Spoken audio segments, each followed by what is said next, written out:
In some of my videos, you may have noticed this.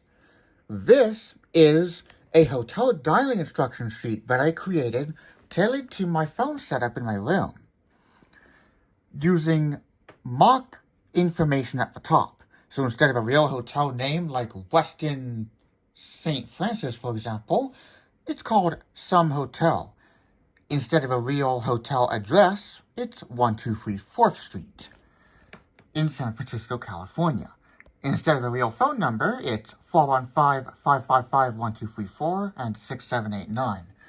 And an email, somehotel@example.com. If you try to send an email to something@example.com, it just bounces back. The room is 2022, which is the extension that this phone is connected to.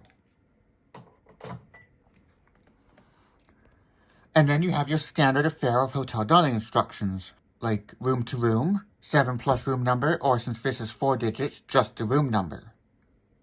Then for local calls, it's 9 plus number, or 9 plus area code plus number for calls to overlay area codes.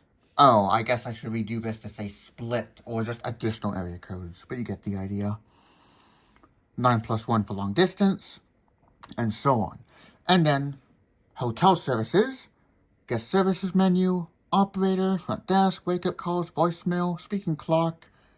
Hotels don't have speaking clocks, but this does. And then common numbers in the area.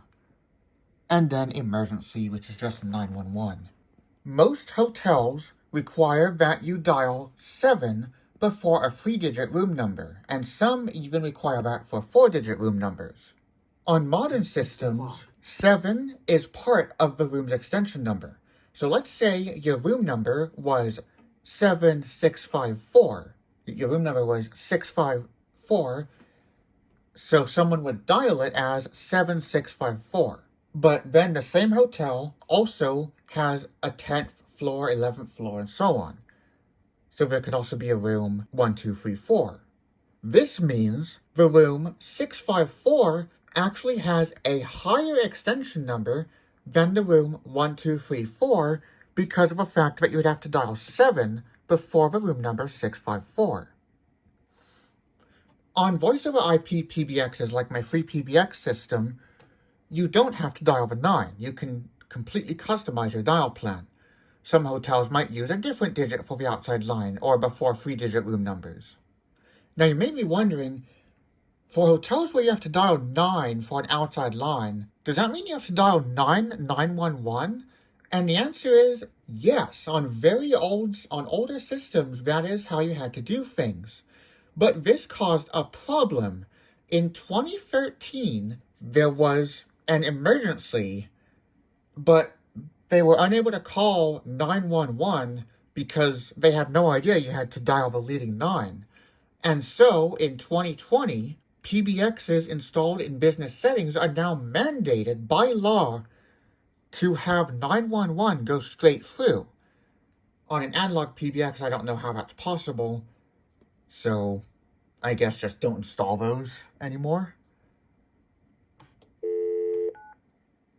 you press 9, you can get a second dial tone that either comes from it taking the outside line off hook or a simulated dial tone from the PBX. In my case, it's the GrandStream ATA generating a stimulated dial tone.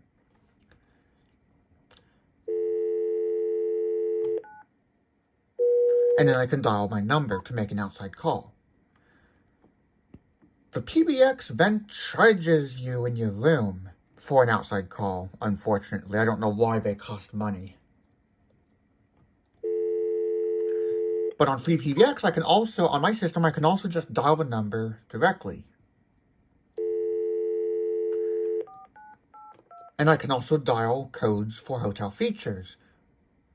4982 is an additional code I programmed, HWUC, Hotel Wake Up Call, for *68, which is the out-of-box code for wake-up calls.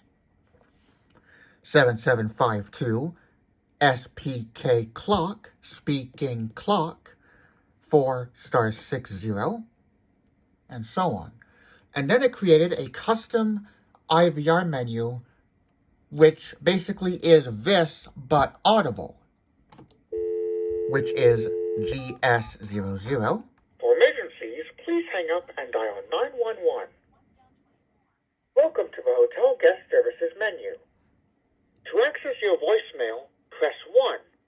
For the speaking clock, press 8. To access the wake-up call system, press 9. To reach a hotel operator, press 0. That's just my MacBook extension. To make a room-to-room call, simply dial the 4-digit room number.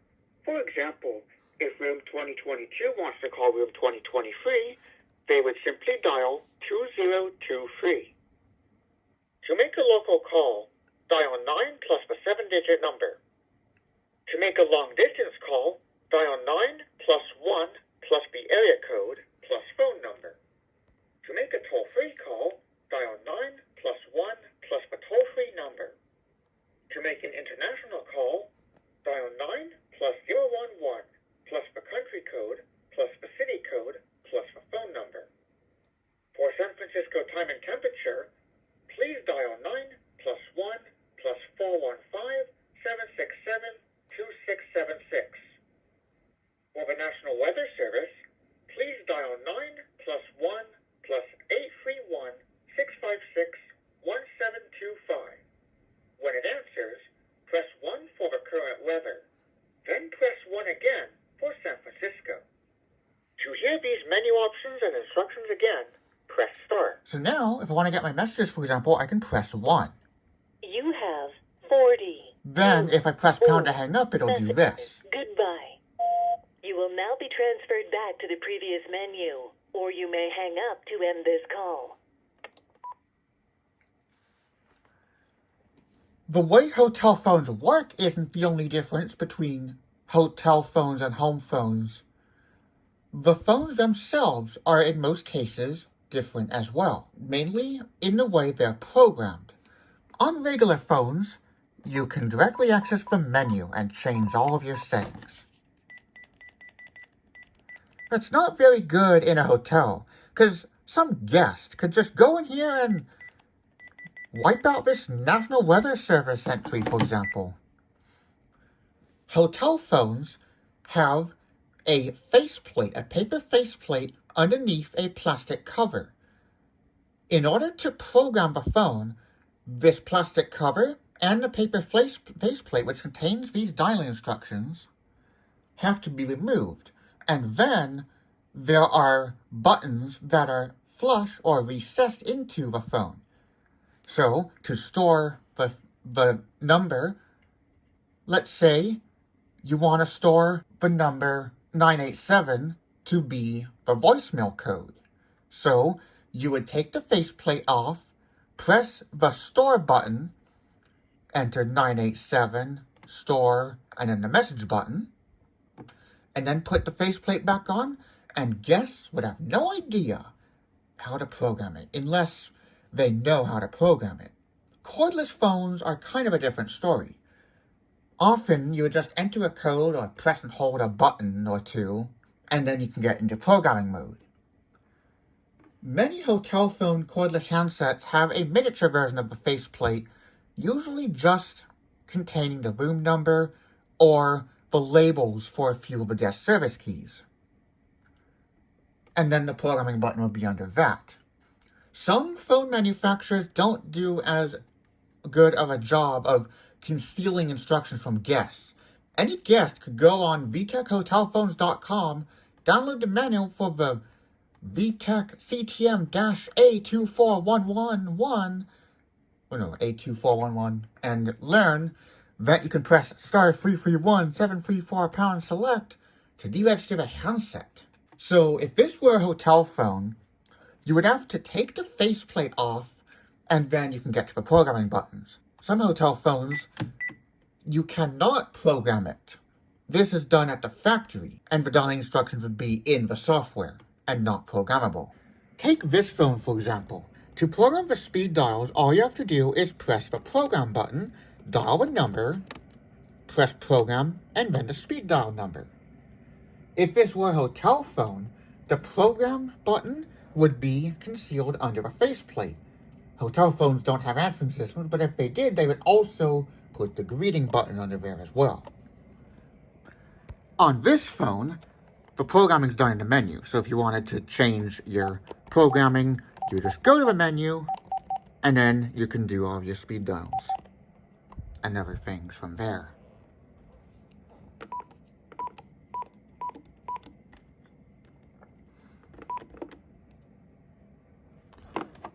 Same with these corded phones.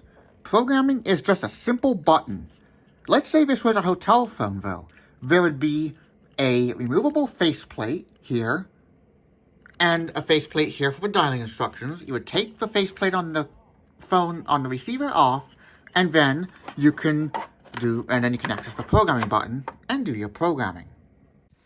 Here are some example photos from various hotel phones that I've experienced at various hotels I've stayed at.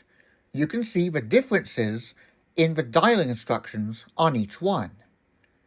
The numbers that the speed dial buttons dial when pressed also differ, and this is due to what PBX is used.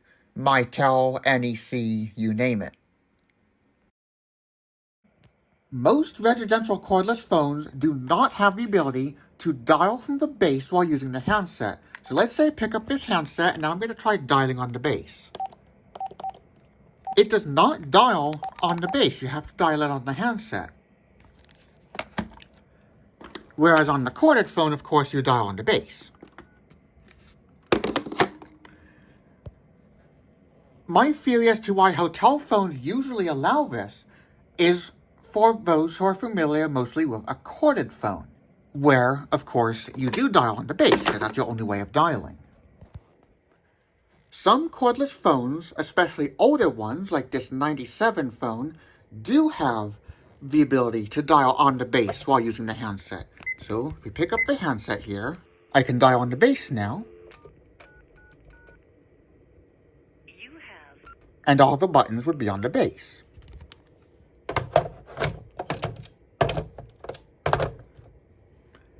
So basically, most hotel cordless phones are modernized versions of this design. And again, no programming buttons on the base of a handset. So again, this handset has a program button.